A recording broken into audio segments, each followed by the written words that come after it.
this is some scary news. I immediately dropped my jaw when I read that the Ukrainian government warned yesterday Chernobyl's nuclear power plant and other nuclear facilities near it. We know they've been controlled by Russian forces for a bit of time now. They no longer have electricity after a power line was damaged, and there are people that are significantly worried. They're ringing alarm bells that if something isn't done, we could see some major problems via the stored rods at Chernobyl. I want to welcome onto the show Seth Grae. He's a nuclear energy expert and president of and CEO of Lightbridge Corporation. Seth, where are you based out of? We're in Reston, Virginia, across the river from Washington, D.C. Okay, so you're an expert when it comes to these power plants. Can you maybe give us a little bit of history on how, Chernobyl, I think most people believe that it was decommissioned, and it has since, but it was still being used up into 2000. What was happening there? Right. There were 4 reactors at the site. One of them had the accident. The other 3 kept running, and the last ones closed about 21 years ago. So it's been a long time, and the core of the reactor that had the accident was buried under concrete and something that's called a sarcophagus, and then that's been put under a steel archway, and that's very safe underground. And the used fuel from the 4 units has been put into pools. They're called spent fuel pools. And moved from there over time into what's called dry cask storage. And these pools are very safe, and this fuel that's been cooling for over 2 decades, going through what's called the decay process in these fuel rods, pose very, very little danger. There's really nothing that could happen at that site that's in any way comparable to the incident that made Chernobyl famous. And while it's outrageous to have military attacks near a nuclear facility, and I certainly feel for the people who are there, I'm very grateful that the International Atomic Energy Agency has been obtaining very credible information, making it available, and with the safety measures put in at that site over these last couple decades, it really is safe, and those systems really are showing their resilience now, Kelly.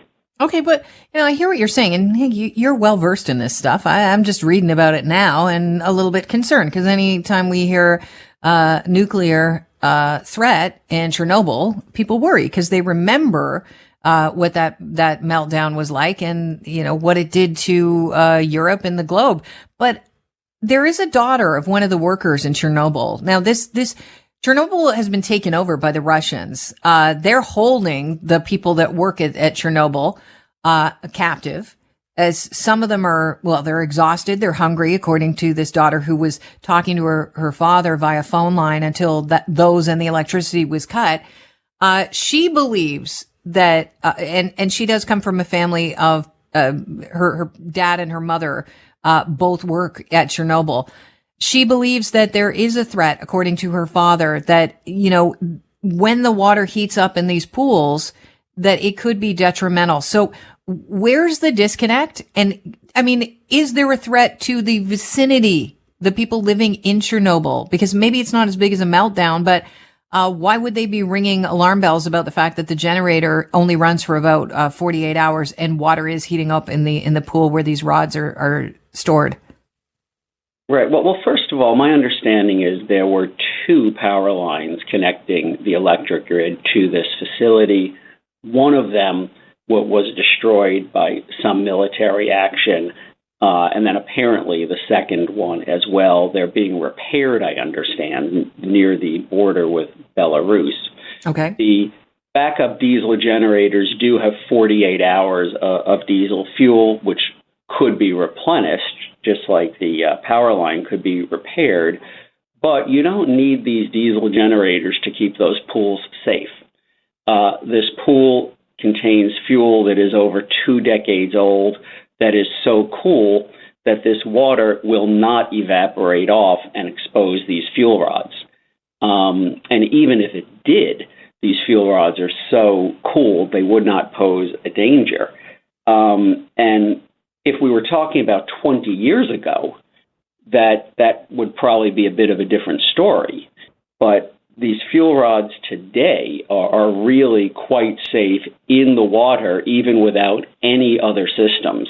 Now, that said, it's outrageous for an army to be surrounding this site, to be giving orders to people on the site, to be making the lives of all these people, including the mom and dad of that woman, so horrific. But this pool with this fuel in it is safe. All right. Well, that's good to hear. How concerned are you about the Russians' attacks on other nuclear facilities in Ukraine? Because we saw them, barraging and shelling very close to one of the nuclear plants last Friday, I believe it was. Yeah, of course, I'm very concerned about that, and very concerned for the people at the sites. The sites like this Chernobyl site in these last couple decades have had very robust safety systems installed, have very robust safety cultures. These sites are all designed to run with a loss of power coming in from outside, with a loss of the electric grid.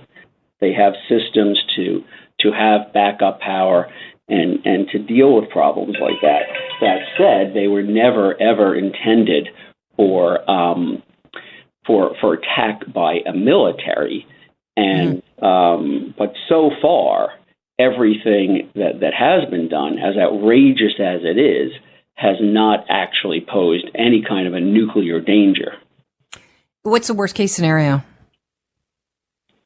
in your mind? Well, I think frankly, to me, the worst case scenario is shutting down these reactors and cutting off the power that millions of people need for their lives, for warmth, for preparing their food, I'm sure for weapon systems.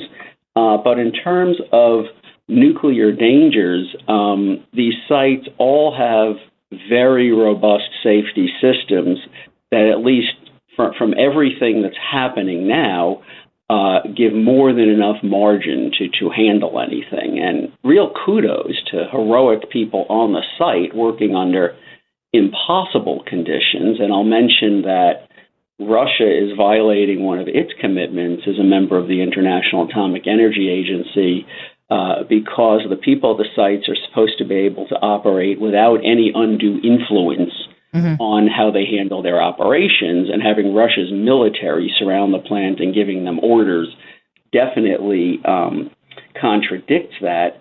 I want to be careful about hearing what people who are speaking essentially at gunpoint from these facilities are saying. But that said, there is independent instrumentation and data the International Atomic Energy Agency is obtaining that is showing that the sites really are safe, even though some of that data has been going away as some of that instrumentation has gone offline, and we really are relying on these human beings. Yeah, well, I hope that these human beings are being well looked after. I mean, they are captive. They're exhausted. In some cases, they're not being fed well, and that will have an effect on your mental state. And if anything, we want people that are working in a nuclear facility that's, especially one that's 6 times the size of Chernobyl, to have a lot of rest and have their mental state, incredibly healthy and calm, because otherwise it's a dangerous situation, I would imagine. Well, we definitely want that. It's very important.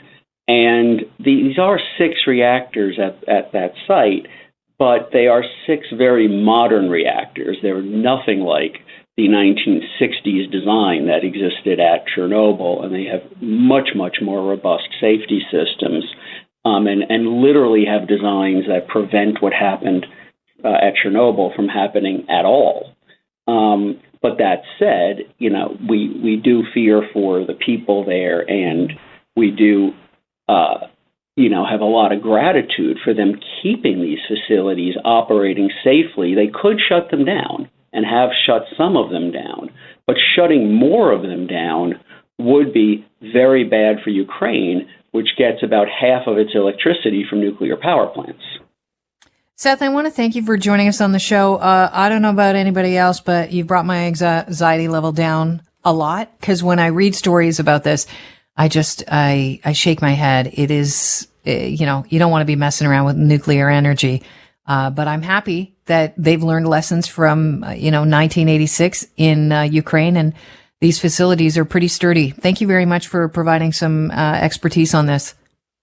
Well, thank you very much. I appreciate the opportunity to speak with you.